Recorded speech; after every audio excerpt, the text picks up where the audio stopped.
মই গৰুৰ ছবি আঁকি ভাল পাওঁ কাৰণ মোক গৰুৰ গাখীৰ বিক্ৰী কৰি টেষ্ট দিয়ে আব্বা আম্মাই।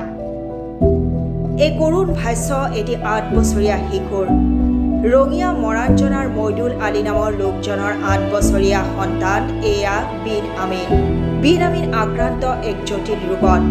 দিন হাজিৰা কৰি পেট প্ৰৱৰ্তন কৰা পিতৃয়ে প্ৰতিমাহে গৰুৰ গাখীৰ বিক্ৰী কৰি কোনোমতে যোগাৰ কৰে হস্পিটেলৰ খৰচ। কণমানি শিশুটিয়ে সেই কথাৰ উমান পাই গৰুৰ প্ৰতি প্ৰদৰ্শন কৰে এক সুকীয়া মৰম। বিদ্যালয়ত শিক্ষকে ছবি আঁকিবলৈ দিলে গৰুৰ ছবিটিয়ে বাছি লয় শিশুটিয়ে। শিক্ষকে এই সন্দৰ্ভত সোধা প্ৰশ্নৰ উত্তৰত অকপতে স্বীকাৰোক্তি দিয়ে শিশুটিয়ে এইদৰে, বাইদেউ মোক গৰুৰ গাখীৰ বিক্ৰী কৰি টেষ্ট দিয়ে, সেয়েহে মই গৰুৰ ছবি আঁকি ভাল পাওঁ। শিশুটোৰ এই জটিল ৰোগৰ নিৰামৰ বাবে প্ৰয়োজন অস্ত্ৰোপচাৰৰ।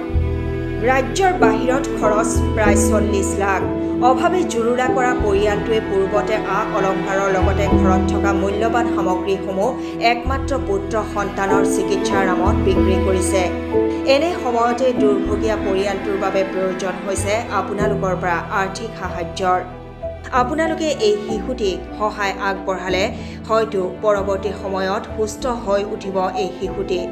যদি কোনো লোকে এই পৰিয়ালটোক সহায় কৰিব বিচাৰে তেন্তে আমি স্ক্ৰীনত দেখুওৱা পৰিয়ালটোৰ বন্ধন বেংকৰ account number 50190014998141 IFSC code BDBL0001188 নতুবা জিপে নম্বৰ 6003765749 নম্বৰত সহায় আগবঢ়াব পাৰে।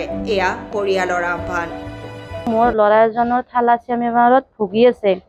আজি ৩ বছৰৰ পৰাই তাক ব্লাড দি আছোঁ। সেয়েহে মই মোৰ ঘৰৰ আৰ্থিক অৱস্থা সিমান এটা নাই নোহোৱাৰ কাৰণে মই ৰাইজৰ মাজত সাহৰি বিচাৰিছোঁ আৰু লগতে মোৰ ল'ৰাজনৰ এনেকুৱা বন মেৰু ট্ৰেন্সফাৰ কৰিব লাগে, তাৰ কাৰণে চৰকাৰৰ ফালৰ পৰাও মই সাহায্য বিচাৰিছোঁ আৰু গোটেই ৰাইজৰ কাৰণেও মই সাহায্য বিচাৰিছোঁ। আপোনালোকে মোৰ ল'ৰাটোক জীয়াই ৰাখক সমাজৰ মাজত।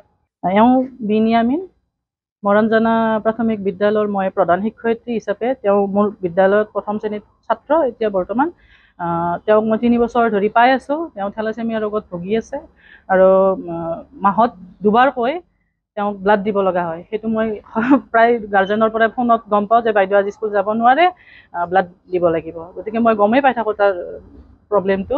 তেওঁ কিবাকৈ গৰুৰ গাখীৰ বিক্ৰী কৰি ব্লাডটো দি আছে, কিন্তু বন মেৰু ট্ৰেন্সপ্লান্ট কৰিলে তেওঁক ব্লাডটো দিব নালাগিলহেঁতেন। গতিকে সকলোৱে এনেকৈ অকণমান সঁহাৰি দি শিশুটোক যাতে মানে আমাৰ মাজত জীয়াই ৰাখে, সেইটো আমি সকলোকে মই আহ্বান কৰিছোঁ। অকণমান জীয়াই ৰখাত অকণমান সঁহাৰি দিয়ক। জানি আচৰিত হ'ব যে যেতিয়া শিশুটোক মই ছবি আঁকিব দিওঁ তেতিয়া তেওঁ মানে গৰুৰ ছবি আঁকে। তেতিয়া তাক সুধিলোঁ তুমি কিয় গৰুৰ ছবি আঁকা? তেতিয়া মানে তেওঁ ক'লে যে বাইদেউ মই যিহেতু গৰুৰ গাখীৰৰ পইচাৰে মোৰ মানে শৰীৰত ব্লাড দিয়া হয় বা তেজ দিয়া হয়, এইটো কাৰণত মই গৰুৰ ছবি আঁকি ভাল পাওঁ। ৰঙিয়াৰ পৰা সৰুখানৰ ৰিপৰ্ট SC নিউজ।